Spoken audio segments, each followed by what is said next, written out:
یا اللہ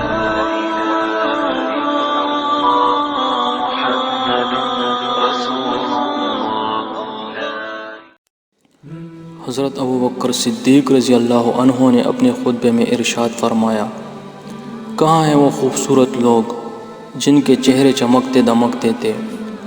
کہاں ہیں وہ جن کی جوانی پر لوگ رشک کھاتے تھے؟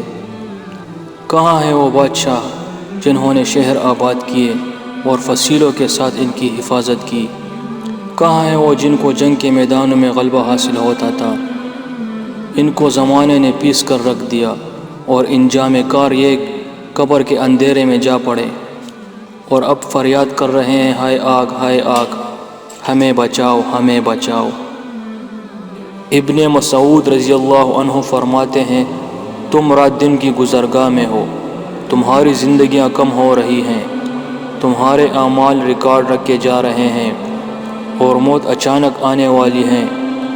پس جو شخص تم سے اچائی کی کاشت کرے گا وہ قیامت میں اس کو خوشی خوشی کاٹے گا، اور جو برائی کی کاشت کرے گا وہ اس کو عنقریب شرمندگی سے کاٹے گا۔ ہر کاشتکار کو وہی ملتا ہے جس کی وہ کاشت کرتا ہے۔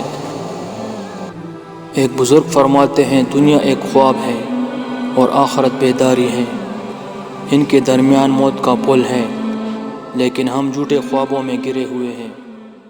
یا اللہ